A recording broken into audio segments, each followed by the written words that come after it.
Well, if there's no window to view the actual contents, then it must be good.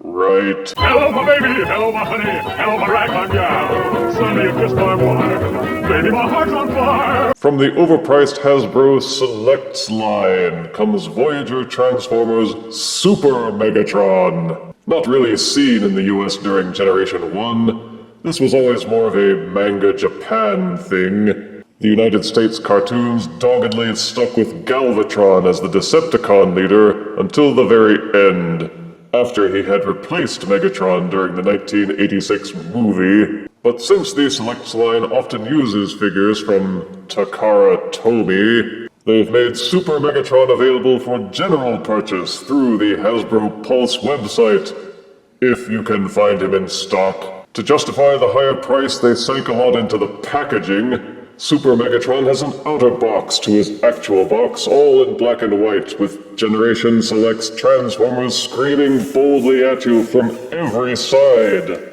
Your only clue to the contents is the identifying number TTGS09. For all we know, it's just another stupid bumblebee in there. You are forced to unbox the actual box, which reveals a slip cover to the box, with blueprint-style artwork also done up in black and white. And only now does it confess that it's Super Megatron who's supposed to be in there. Enjoy the Japanese mumbo-jumbo on the back if you want to. Then slip off the slip cover to see yet another box. This one in lazy cardboard brown, with the same information printed on the top and sides.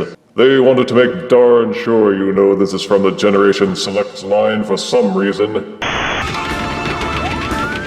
Damn boxes!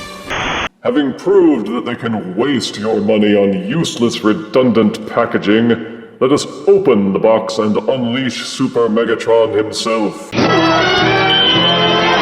Out of box, Super Megatron comes with an instruction booklet written in Japanese.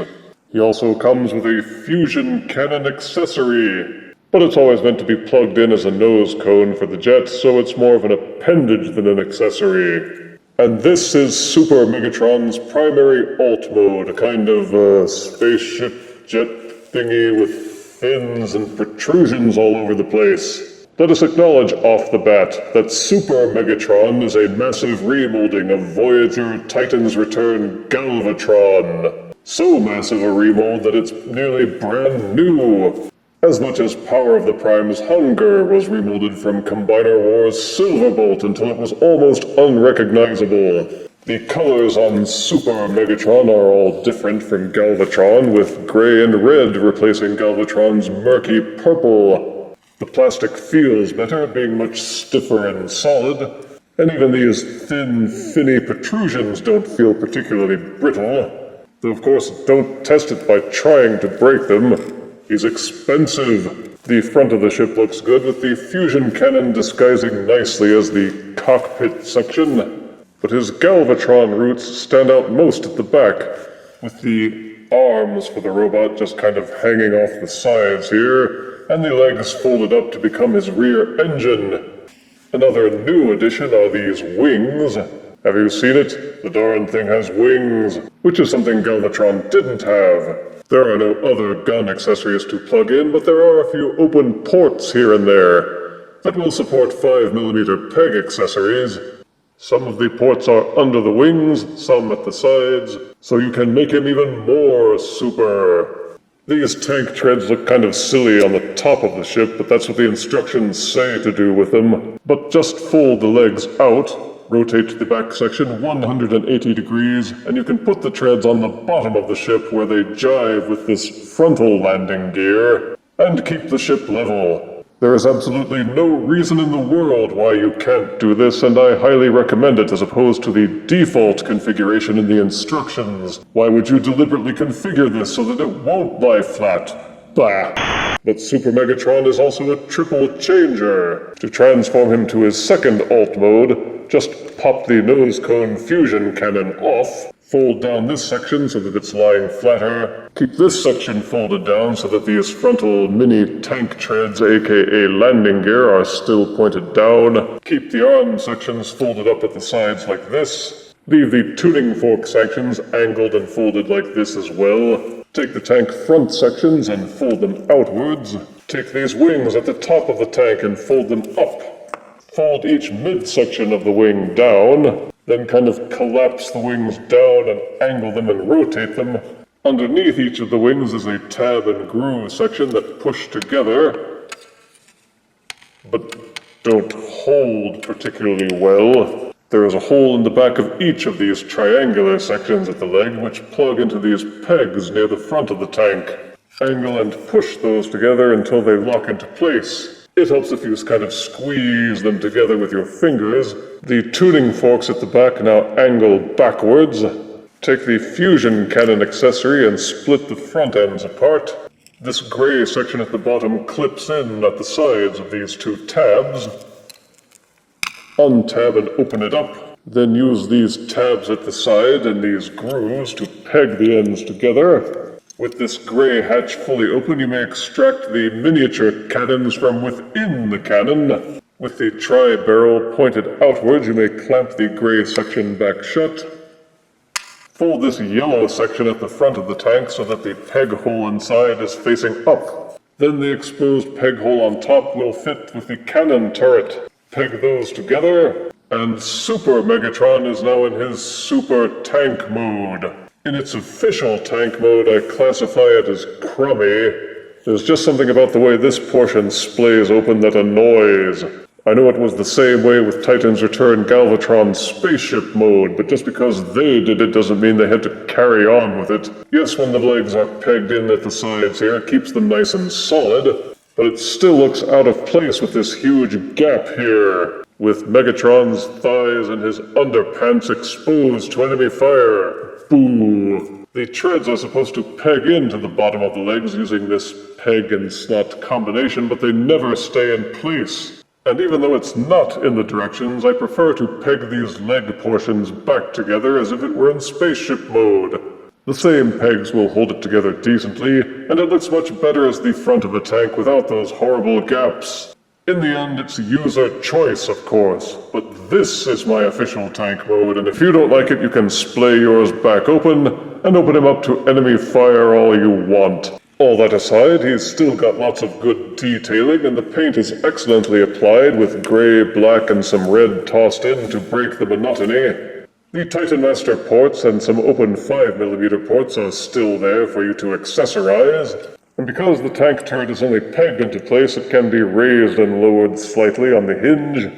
It will also rotate to the left and to the right, and the tri-barrels are also pegged in, so they will rotate slightly to the left and to the right, as well as being able to raise and lower slightly because of the internal hinge. Unfortunately, as with the spaceship mode, the treads and the landing gear at the back are just cosmetic. There are no wheels on them, so he won't roll on smooth surfaces. He will only kind of slide back and forth. The front treads have a tendency to fold up when you don't want them to, and they just won't stay pegged in. The rear section of the tank is fairly solid, although the portions at the top with the folded wings and the turret don't mesh together all that well. You kind of have to suspend your disbelief a lot to accept this as a vehicle section with the wings folded up and tucked under the turret, and the robot arms just folded up and lying at the sides. But wait, there's more. Super Megatron turns into a super robot too. Extract the top of the tank turret.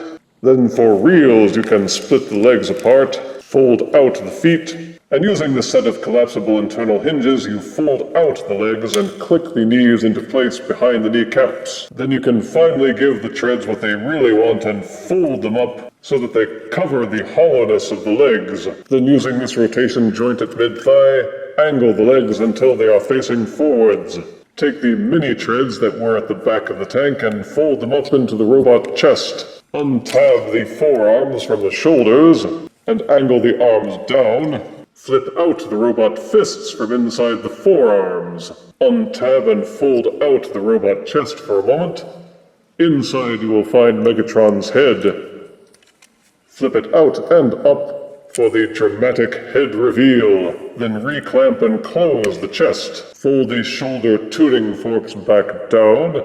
and then angle the entire plate section until it's lying across the shoulders. Leave the spaceship wings folded up at the back, then refold up the tank turret accessory, as if you were turning it back into the nose cone of the ship, and plug it into Megatron's arm as his fusion cannon weapon. Based on the Titans Return Galvatron mold, the Super Megatron robot feels more solid, mostly because the flimsy flip-up crown was replaced with a more solid chest plate. Gone also is the wobbly Titans Return Headmaster gimmick, with Megatron's head permanently affixed. There is no limp rubber on this figure, it's all hard plastic, which means that the details stand out more clearly. And there's no ugly warping or droopage. Changing the colors to Megatron's black and gray seems to suit this mold quite well as a robot. For the most part, everything folds away solidly and looks well placed except for these tuning forks on the shoulders, but they were there in the Japanese rendition, so it's forgivable. There's very little rattling, and the paint applications come across clean and even. Despite the obvious differences, you can still tell that this is Megatron.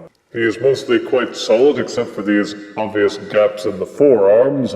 Fortunately, you can still rotate and fold the tuning fork sections depending on how you want them configured, and just based on whether or not you think it makes him look neater. Super Megatron's head will rotate 360 degrees. It will also nod back and forwards fairly well. Each shoulder will rotate 360 degrees until it bumps into the tuning forks. There is also a ratcheted joint on the inside of the arm which lets them angle outwards.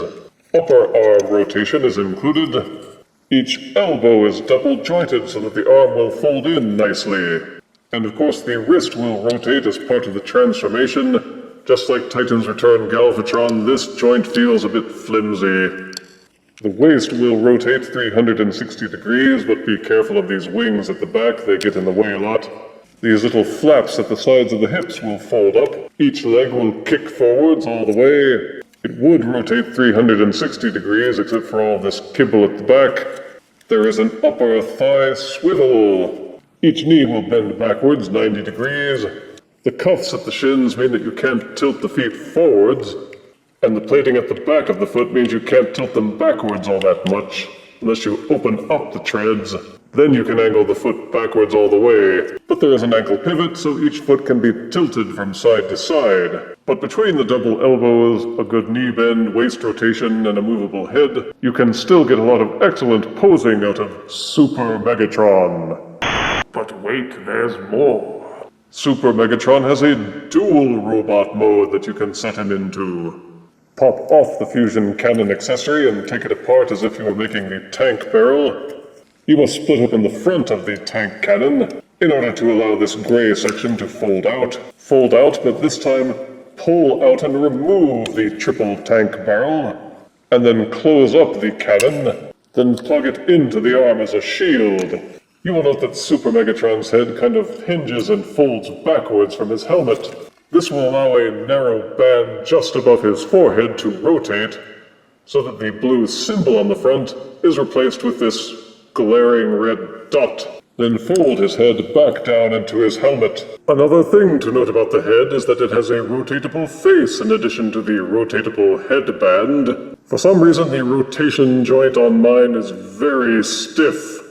The easiest way to get it to work, if it's being difficult, is to get a small screwdriver or some other implement, insert it in, and use it as a lever to fulcrum the rotation until it's about halfway through. Then you can complete the rotation with your fingers.